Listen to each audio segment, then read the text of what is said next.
Good afternoon, everyone. May I welcome each and every one of you to the celebration of the life of Professor Ralph Carnegie. Let us pray. Lord, in our grief we turn to you, for you multiple God of love, who open your ears to all. Listen to our prayers to your servant, Ralph, whom you call out of this world. Lead him to your kingdom of light and peace, and count him among the saints in glory. And we ask this through our Lord Jesus Christ, your Son, who lives and reigns with you and the Holy Spirit, God forever and ever. And I will invite you to sit as we have some tributes being taken.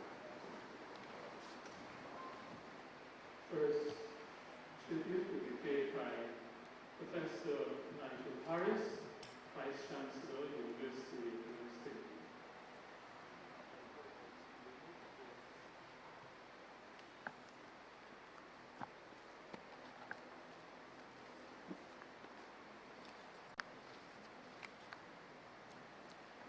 It was with a sense of profound sadness that we learned of the passing of Professor Emeritus A. Ralph Carnegie on Friday, January the 7th, 2011.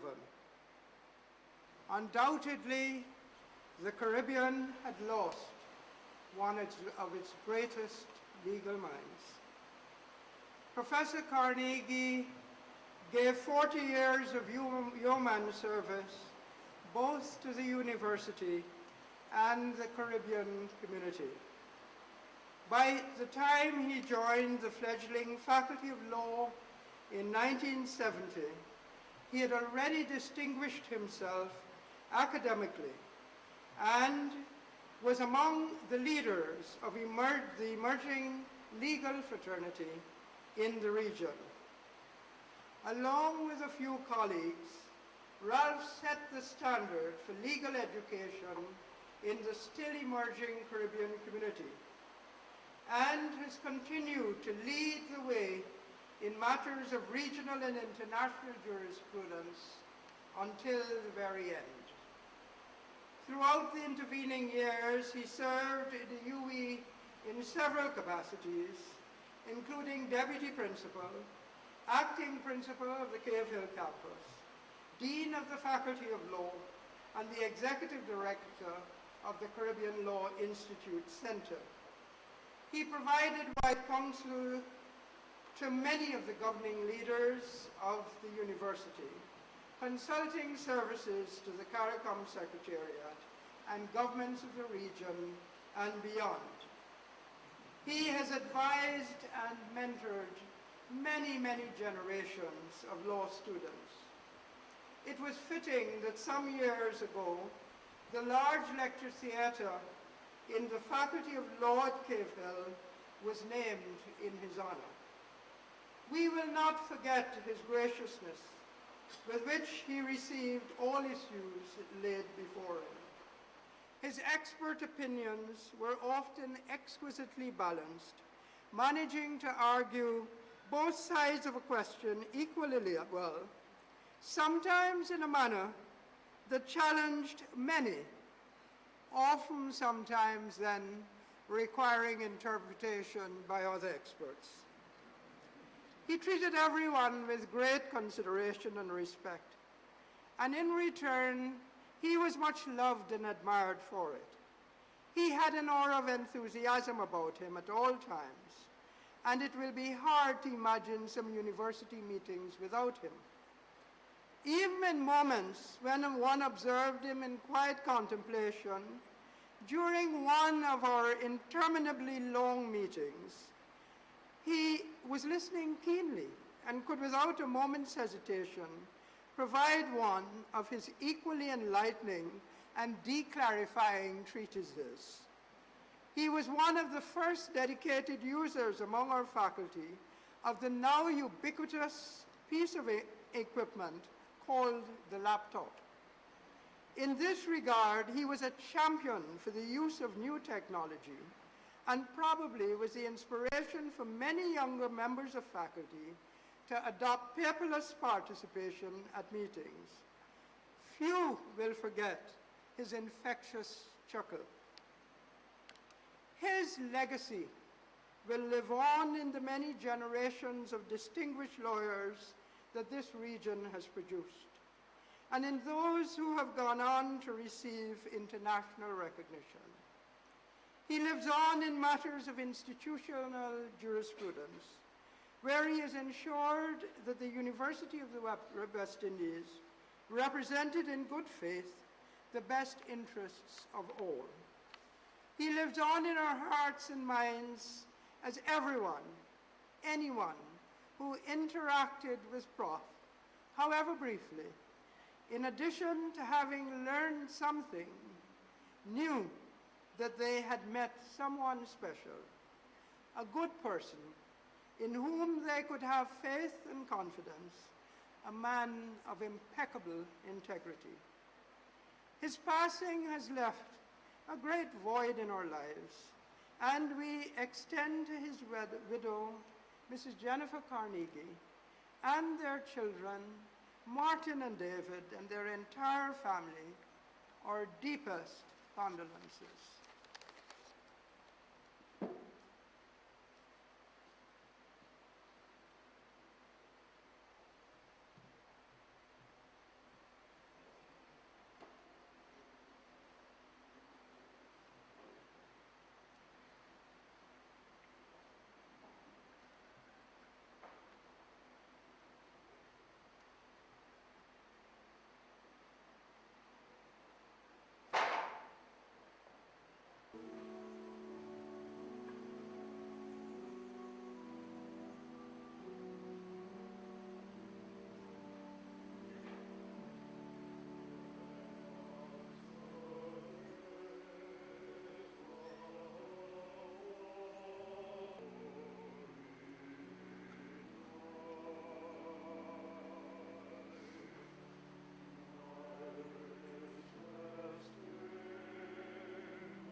C.L.R. James once observed that all great West Indian cricket teams possessed one genuinely brilliant, gifted, unrelentingly reliable all-rounder.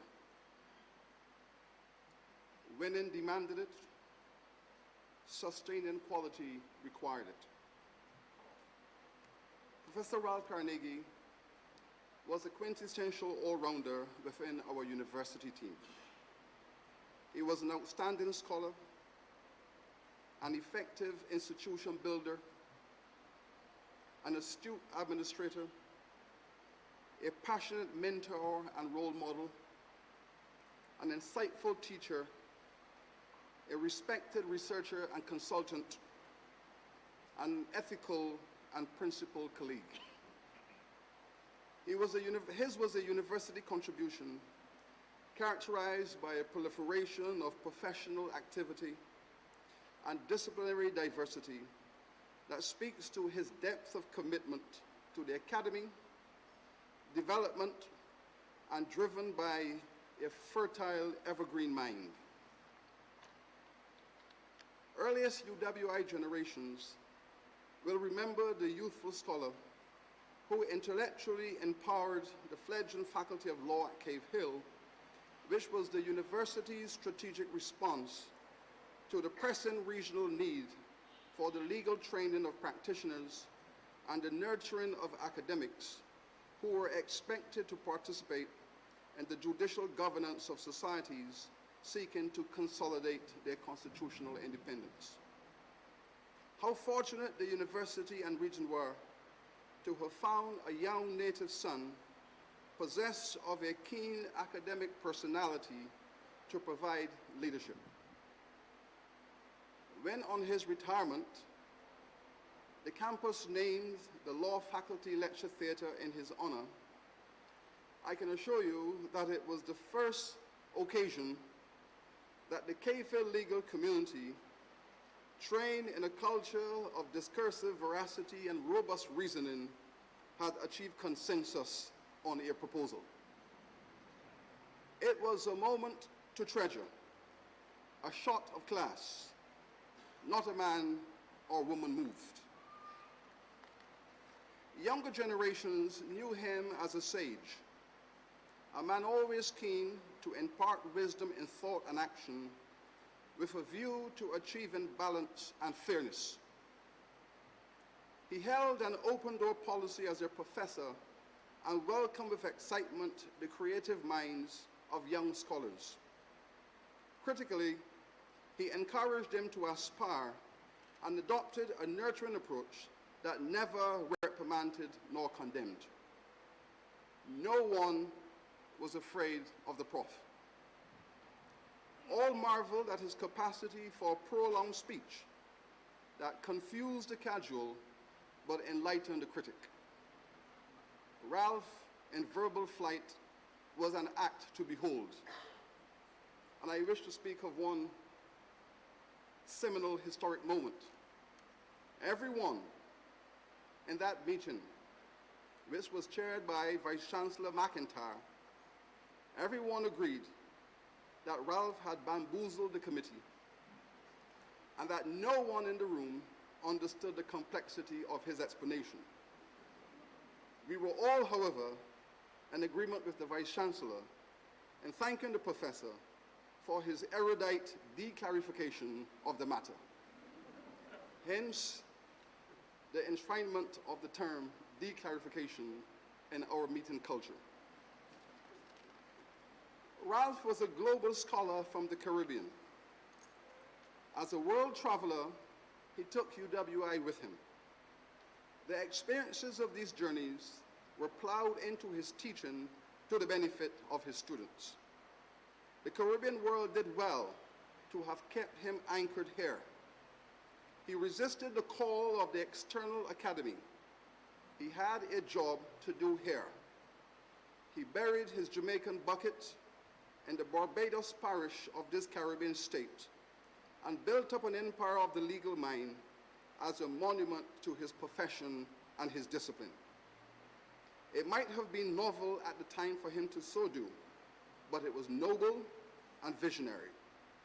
And it was done, all of it, with flair, with grace, with elegance, and with apparent ease. Only once in my 30 years of association with the professor have I seen a display of his vexation, which stood in the way of his characteristic chuckles and smiles. On that occasion, all in the room were in agreement with him, because the matter at hand was no laughing issue. He was a man of high principles, willing within reason to stand by them. He possessed a dignified character built around the value of fairness. The University of the West Indies, with Ralph on its team, always played a good and fair game. His performance has been pristine. His record of service and achievement will stand to inspire all newcomers and standard bearers alike. On behalf of the Cahill family, our legal colleagues especially, all within the Cahill firmament, we offer condolences to Jennifer, our beloved colleague, sons and families. May his soul rest in peace.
First of all, I'd like to thank all of you who've expressed sympathy and love to our family in so many ways for the great loss of our beloved husband and father, Ralph Carnegie. I would like to share some thoughts from my mother, brother, and myself regarding our experiences of him as a husband and as a father. I remember long road trips in foreign countries as a child during the summer, experiencing weird and magical cultures that produced such things as Stonehenge, Disney World, television, and double bacon cheeseburgers. These excursions were invariably set to assorted classical music tracks, for even before he'd figured out how to open the rest of the rental car's doors to let his family into the car, he'd got the radio tuned to the nearest classical station. Later in life, I really appreciated this cultural acclimatization when I realized that he could have spent his money on a better car or in repairing the house, but he put our education first. Even if this meant schlepping us protesting children along to gaze at ancient scenery during the times when Star Trek was scheduled to air on TV. My mother, Jennifer, remembers his strong Christian faith and his strict adherence to the tenets of the Roman Catholic Church. Wherever in the world he traveled, he attended Mass in whatever language it was being celebrated. He reminded his wife of his love for her every day of their marriage. He loved his children, treated them with respect, and was proud of their every achievement. He honored his parents and loved and respected his extended family. He had an infectious sense of humor and the endearing ability to laugh at himself. His work ethic was modeled on the parable of the talents, which saw him undertake at times an unusually heavy workload. At times, just the times when he was breathing. He was devoted to the university, his students, and his colleagues. David offers, looking back on my father's life, I find it remarkable that in spite of the fact that he worked long hours and traveled extensively, he was always available to me when I needed him. I refer not only to special occasions, but the times when I needed to have a long talk about work, faith, or any philosophical or moral dilemma with which I may have been struggling. How he managed to do this, God only knows, and I'm eternally grateful to the Lord for allowing my father to fulfill his professional vocation and still be a loving and attentive parent. Steve Harvey has this saying that a man's love is expressed in three ways. He will provide, profess, and protect. If there's one thing I can say about Dad's love for all of us, he was every bit a provider, protector, and professor. He was a great man who will be sorely missed. Thank you.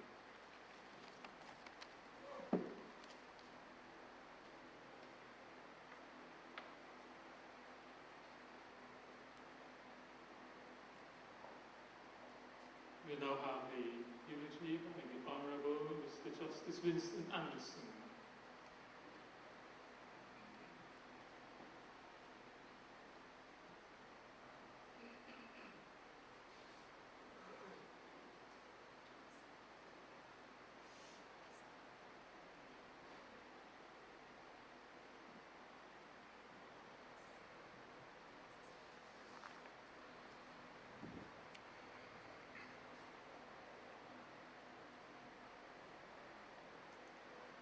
I weep for Adonis.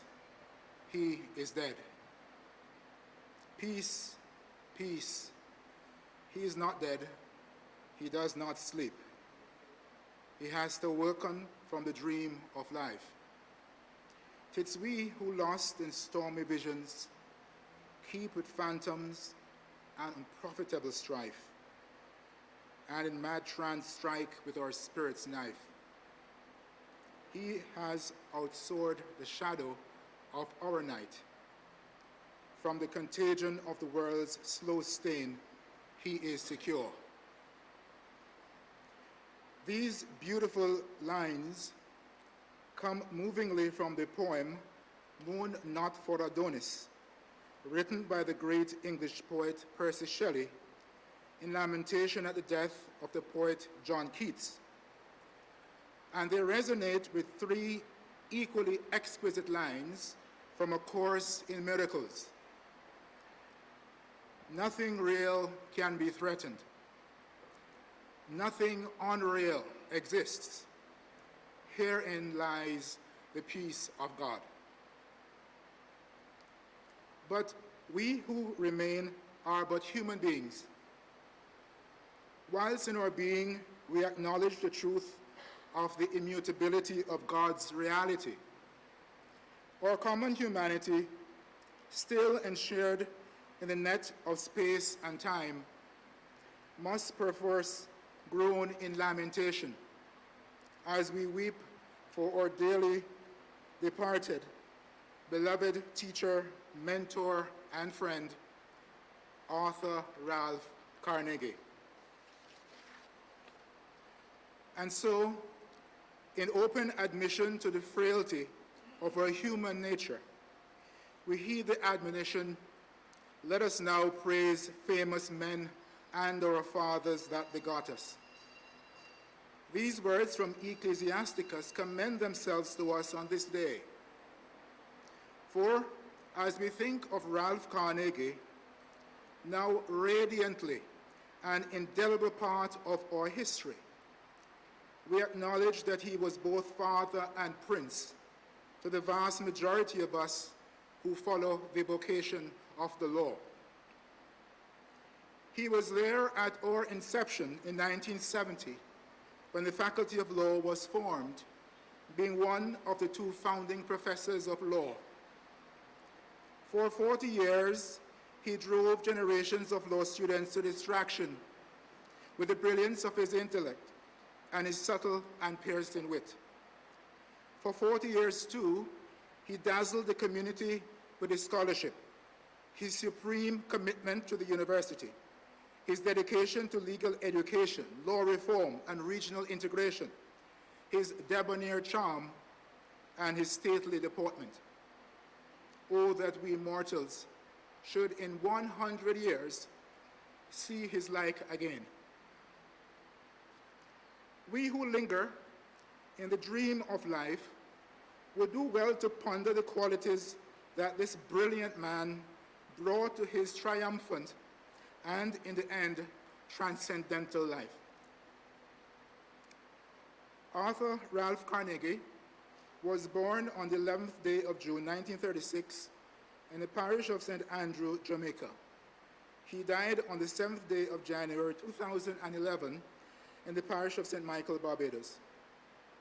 Those of us privileged to have known him for some of those 74 years are truthful witnesses to the breadth and rarity of his brilliance, his sweet and genteel character, his integrity, his stoicism, and his humility. Long before he condescended to cast his lot with us, Ralph was on his way to being an icon at Oxford, and before that, a prodigious mind in his native Jamaica. Young Ralph attended Jamaica College from 1946 to 1954 and won the coveted academic appointment as assistant master of the college from 1955 to 1956. There he taught second form, which included Patrick Robinson, now president of the International Criminal Court. 3 years later, Ralph took first-class honors in history at the University College of the West Indies and won the prestigious Rhodes Scholarship, which he took up in 1960 at Jesus College, Oxford. He graduated in 1962 with first-class honors in jurisprudence. Thus, by his scholastic achievements, at the tender age of 26, he was clearly giving early signals of the forensic greatness his future course would take. Following a research stint at Nuffield College, Oxford, where he counted amongst his pupils Ralston Nelson, now judge of the Caribbean Court of Justice, Ralph became an Oxford Don. Revered for his complex and searching intellect, his students called him the Black Pearl. This was not a title acquired by happenstance.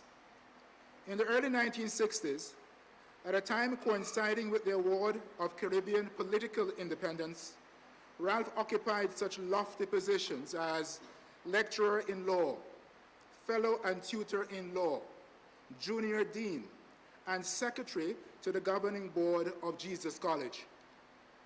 He outgrew Jesus College, so that between 1965 and 1970, he served as university lecturer, law moderator, and member of the board of the Faculty of Law of Oxford University. Ralph was an academic to the bone, yet as a precaution, he served a chancery pupillage in 1970 with N. Brown Wilkinson Esquire, now Lord Brown Wilkinson, and became a barrister of England and Wales. But his love of learning was too joyously spontaneous to be confined to a courtroom, and his enduring love for this Caribbean and its people, taking their first tentative steps as independent sovereign states, was too acutely felt to follow the natural trajectory of a distinguished academic career in the United Kingdom. It was time to return home. Plus, he was now 34 and felt it was time to wed, and he wanted to marry a Caribbean woman. So it was our incalculable good fortune that Ralph returned to the region in 1970 to take up his chair at the inauguration of the Faculty of Law.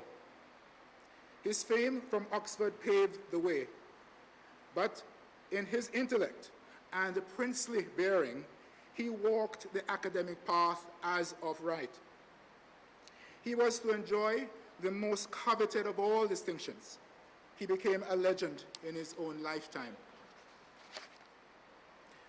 Those among the first batches to whom he expounded on international law and on constitutional law got the full brunt of the glory of the man. They unanimously report that they were overawed by him. Blessed with a phenomenal memory, the historian in him delighted in carrying principles and cases in his head dating back to the earliest of times of the common law and of equity. He interwove these principles with the law enshrined in our new constitutions with effortless ease. Eclectic in his marshalling of legal materials, skillful in distinguishing between them, relentless in his pursuit of the countless alternative possible conclusions to which they could give rise, he was marked for reverence and adulation. Many surreptitiously taped his lectures and threw away their textbooks as poor substitutes. I met Ralph in 1981, a decade after his return from England. Having heard that the great man was to take us in the law of contract, we held our collective breath in the law lecture theater as the moment drew near. Professor Carnegie strolled in, bearing two large travel-worn briefcases, which he gently deposited at one side of the lectern.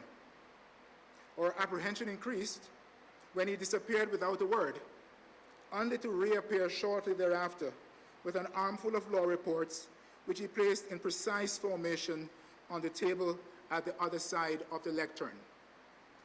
Then he spoke. He warned us that he was not going to follow the orthodoxy of the textbooks by teaching the basic elements of offer, acceptance, and consideration, the usual foundation for understanding the more complex concepts in the law of contract. Quote, "No, I am going to start with the doctrine of mistake."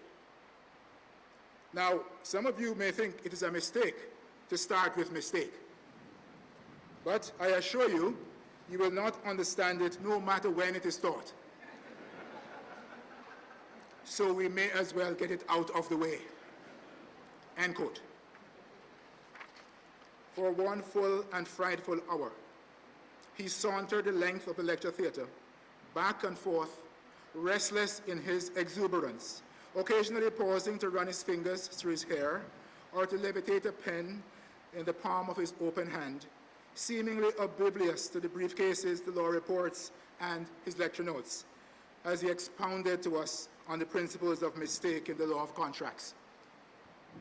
Oh, he was such a great teacher and a wonderful entertainer. His art in throwing down the gauntlet in challenge drew us to him. I must confess that not many of us understood a word he said that day to us about mistake, but we were all very confident that he did. He held his chair for 36 years. Through students privileged to have sat at his feet, he has populated every possible position in our legal systems. Prime ministers, attorneys general, members of parliament, ministers of legal affairs, justices of the Caribbean Court of Justice, chief justices, justices of appeal, justices of the High Court, directors of public prosecution, chairman of the Council of Legal Education, principals of the Norman Manley, Hugh Wooding, and Eugene Depuche Law Schools, deans of law, professors and lecturers in law, attorneys at law, and his current PhD and LLM students. And the list goes on and on and on, stretching throughout the very fabric and form of our governance arrangements. Here is not a place for a full and proper exposition of the scholarship that Ralph Carnegie contributed to the law. The man was undoubtedly a genius. Gladly, he has left behind a vast body of work, the aggregation of his forensic skills, his scholarship, his erudition, and his legal philosophy, all precisely indexed and cross-referenced, that will guide generations yet unborn. Outside of his mastery in the classroom and his extraordinary record of research and publication, Ralph served the university with complete and selfless devotion. He was the revered Dean of Law for 3 terms, 1973 to 1976, 1982 to 1984, and 1986 to 1989. He was the eulogist who lamented the fall of his comrades in the faculty. He was an expert at the laptop, though he preferred WordPerfect to the more modern incarnations.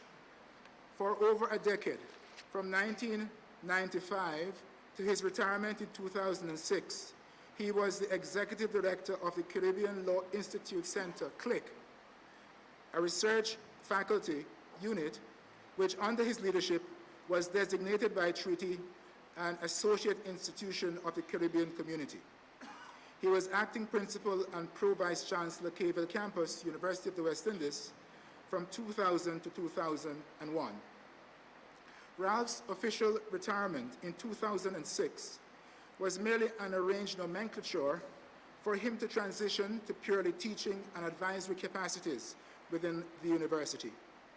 Even to the very last days of his sojourn with us, he remained the unquestioned institutional memory of the university, the chairman and grand master of its Senate Committee on Ordinances and Regulations, its point person on pensions and retirement benefits, and its trusted advisor.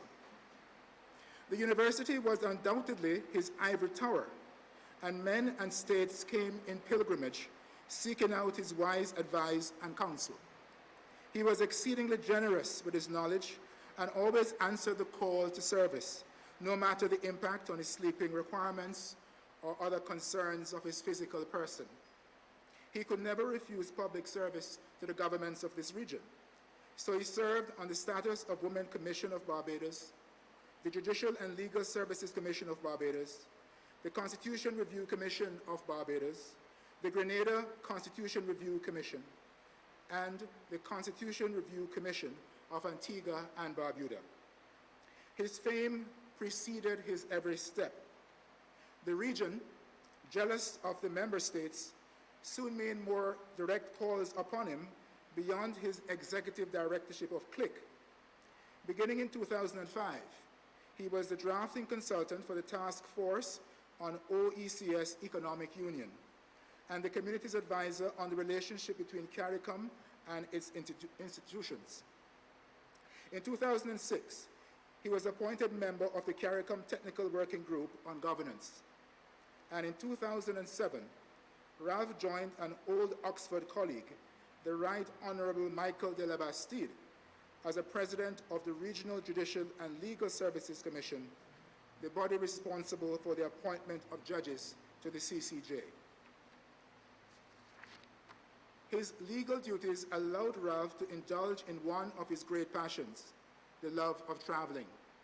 He traveled to exotic countries as well as to familiar places in the Caribbean with equal enthusiasm, sometimes by the most circuitous routes, and always with his legendary travel paraphernalia. Ralph loved fine dining and exquisite wines. He loved reggae and the classics in equal measure. He loved cricket and followed the fluctuating fortunes of the regional team. He was an expert on diverse topics. He cared deeply for people and loved to communicate with the ordinary man, and they, in turn, cared deeply for him. He was a man of deep religious conviction, steadfast principles, and the highest integrity. In the over 30 years I knew him, I never once heard him say an unkind word about anyone. On the contrary, he delighted in playing devil's advocate, especially at his own expense, explaining with multiple alternative possibilities defensible reasons for the seemingly unreasonable conduct of others. Oh, he was a gentleman. And above all, he loved his students, all his students. From the first batch he taught in 1970 to those still reading his courses 3 weeks ago when his course was cut short, he seemingly remembered our names and our first impressions on him. in his unbridled pride in our achievements, in his utter deference to the offices we attained, in his sense of guardianship of our legal culture, Ralph seemed to have realized a promise made to prompt his departure from Oxford, a promise first made to Abraham, as reported in Genesis 15 and verse 5. And he brought him forth abroad and said, Look now towards the heaven and tell the stars, if thou art able to number them. And he said unto him, So shall thy seed be. When in 2007 he was made Professor Emeritus and the main lecture theatre in the Faculty of Law renamed in his honor, Ralph, in a rare public show of emotion, close to tears, said that this tribute was the highest possible honor of his life. Not so for us, his students, in whose frail forms he beheld his own luminosity. For us, no accolade could get the measure of this rare and cultured genius, who had willingly given the entirety of his life in service to the university and to us. This peerless jurist, who has invested the legal systems of a whole region with coherence, sophistication, and learning. For the excellence and wisdom of his dedicated service in the law to us, he truly deserves to receive, albeit now posthumously, this region's highest award, the Order of the Caribbean Community.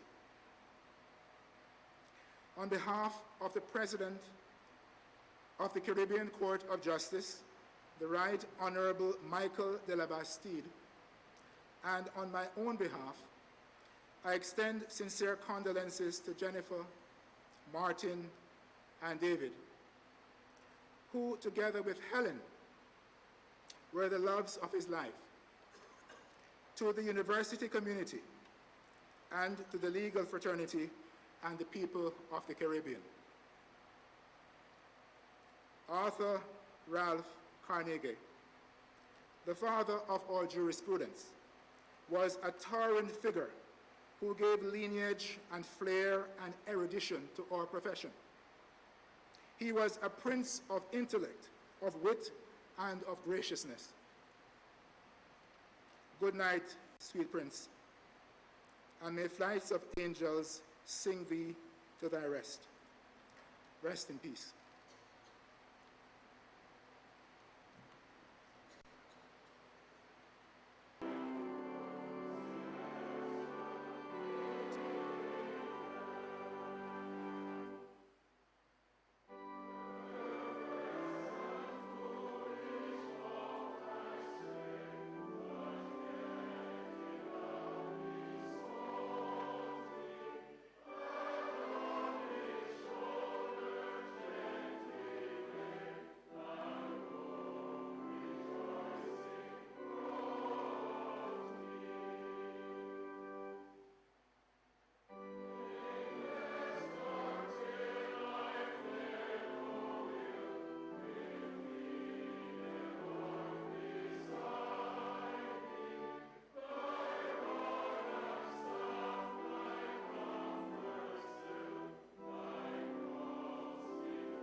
the book of Isaiah.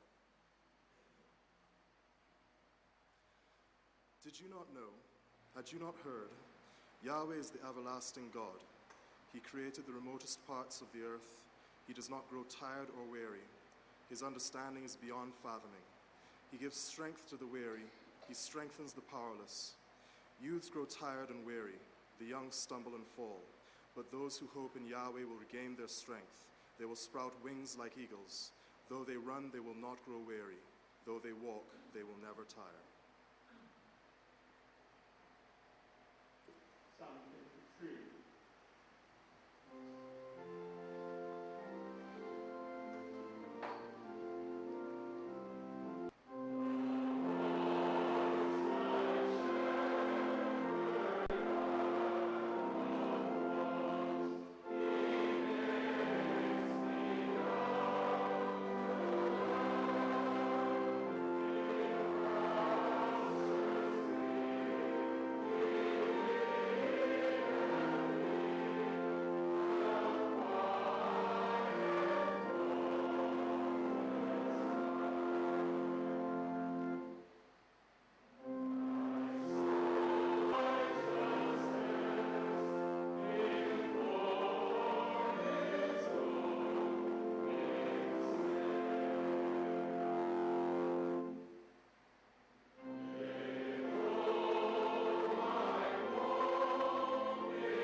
The second reading is taken from Romans 8, reading from verse 1 through to 35, and Romans 8, 37 to 39.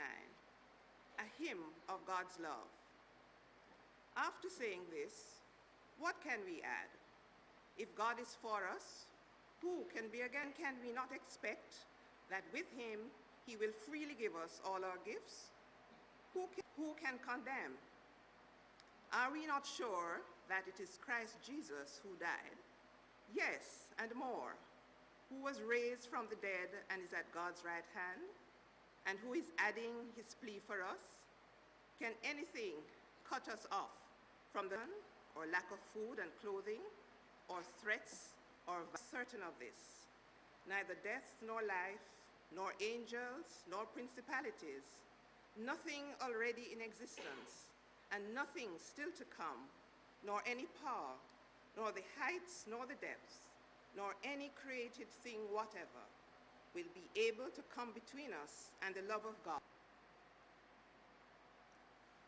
Jesus said to the crowd, I am the living bread which has come down from heaven. Anyone who eats this bread